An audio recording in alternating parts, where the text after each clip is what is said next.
you have been, I honestly, I know you have been in office for a while, but other than that, and that you're vice mayor now. So other than that, I really don't know anything. So why don't you introduce yourself, which I should have asked in the first place, and then tell us about your life, public and or private. Okay. Well, I think it's and again, thank you so much for letting me be here. I really appreciate it. I know I'm not the only one that's busy. I know you are too. So um, I think it's important. My name's Joel Bryant. I've lived here in Brentwood since 2001 with my family. Um, I know a lot of people really only see me working on council a lot of times. Most, that will be seeing this. So I'll give you a little bit of background on who I am as a person. I am uh, the first of my family to live in the state of California.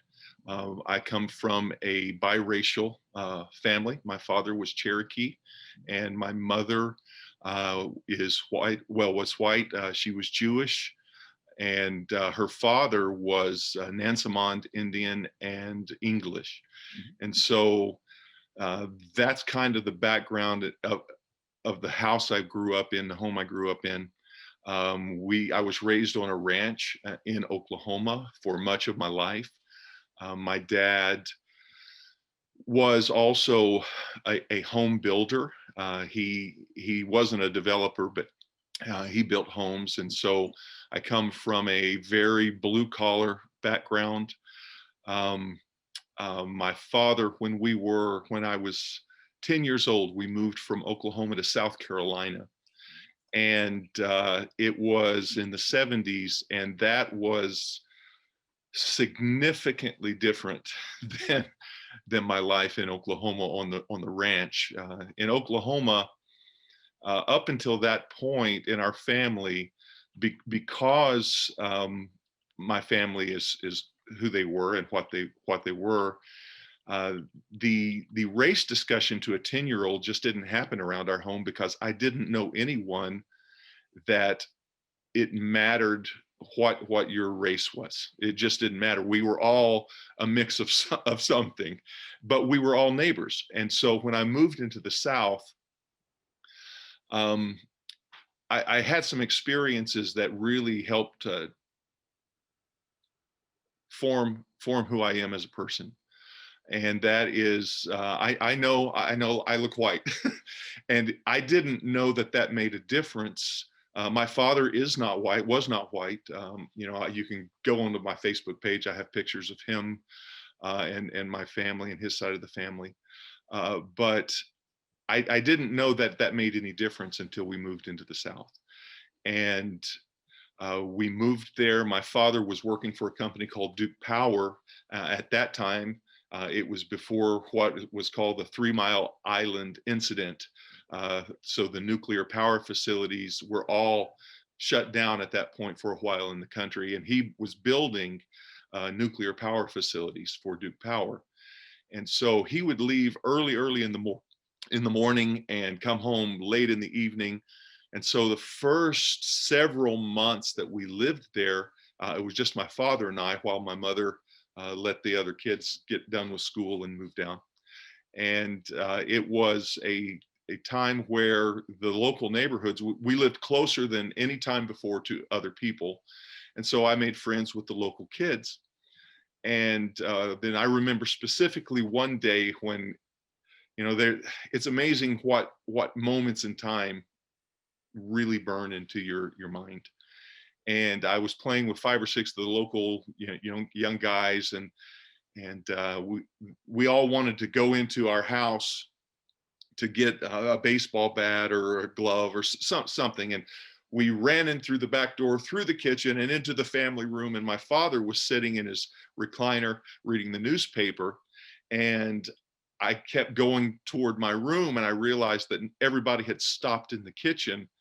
And I turned around and motioned them to follow me, and they quietly walked. Now, my father was a very big man. He was intimidating size-wise to little kids, and so I didn't think a lot of it. And then they whispered, who is that? And so, well, it's my dad. And we went out and played. And then the next day, I was made aware that I couldn't go over to their houses to play, and they couldn't come to mine. And I thought they were joking. And what happened was, and this is an actual conversation from the mid 70s in South Carolina. They were told that their parents were afraid that my dad would scalp them if they would come to my house. And so I became the kid that wasn't. Now I know that there are a lot of people that live in California, certainly of my age and older, that understand a world that we don't live in now to a significant degree.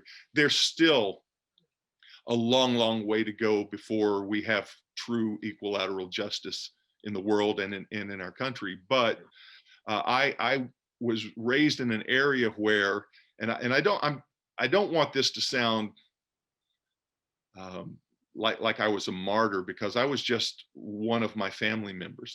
What I went through is absolutely nothing compared to some of what my family members and my friends have gone through. Mhm. But I was in the other category.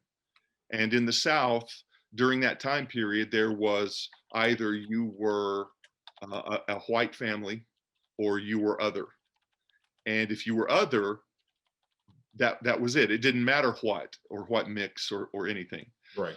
Um, so I was in the other category. I started going to school, and I found out very quickly that if you're in the other category, you become a target. At that time, I was one of the younger kids on the bus. I learned very quickly to sit on the very first seat in the bus. It had a little 2-person seat instead of the 3-person. And as soon as the bus started rolling up to the stop, I still remember the address, Route 5, Box 656. We were still in the country, but there were people around. Mhm. I would grab a hold of the pole, and I would swing myself out the door, and I'd launch off the bottom step, because if I didn't get at least 50 yards head start on the kids on the bus, they were going to catch me, and they were going to beat me up and stomp me and kick me and spit on me. And they would have somebody sit on me or stand on me and do the little woo, woo, woo, dancing around and stuff. And I just figured it was because they were mean kids, because these are things that I had never experienced before at all. And so my father is one of my heroes, just as a person, because he refused to allow any of his kids to be controlled by how others made them feel. And we did not have a television in our home. He said it rotted your brain, but we did have lots of music. I come from a very musical family. I have been a professional musician for many years. I know that you have been in the music industry as well. And that's a whole different world that has changed. But Yeah. Excuse me. but that what my father did was he was very much a believer in the power of the individual, and the significance that an individual can make. And he drilled that into us by several ways. And first of all, we had many sets of encyclopedias. And one of the sets of encyclopedias, and I've looked for it for the rest of my life, I haven't found it yet, was about significant people in the history of the world. And then there was one specific set, 3 or 4 volumes of it, was significant people in the United States of America. And I didn't realize at the time the significance of what the wording was. It wasn't significant men, it was significant people. Mhm. And it had a long list of everyone. And my heroes growing up were individuals that became significant not because of who they were born into, but because of the things they did in spite of the opposition. People that were the heroes that I was raised with were Dr. George Washington Carver, Frederick Douglass. What I didn't realize at the time, being a 10-year-old in the 70s, was some of the others. Most of the world is familiar with Dr. Martin Luther King Jr. and what he represented, stood for, and what he went through, but they don't know who Medgar Evers is. They don't know who some of the other leaders were. They're not sure who some of the people that ran the Underground Railroad was. And a lot of our family history was about the things that our own family went through. My fourth great grandmother, her name is Amanda Green. Uh, she was, I have her emancipation papers. She Wow. married into the family. She married into the Cherokee Nation, and she's on what they call the freedmen list. Which meant that she had been an enslaved person. Her family had been. When she was 16 years old, the Emancipation Proclamation was made, and a lot of the people of color from all over the South began to move out of the South for better opportunities. Right. And so that's who my family is. That's who I am as a person. Again, I am a musician. I play the bass, upright and electric. I've had opportunity to live in a lot of different states in the country. I've traveled all over the world with music and learned a lot of things. I've had an opportunity to stay in people's homes that lived in grass huts and had dirt floors, Mhm. no electricity, no running water. So, so that's a little bit of what was the motivation when we moved to California. We moved into Los Angeles in 1997, and it was kind of a mixed reason. I worked for a small uh, church there, as well as a homeless mission.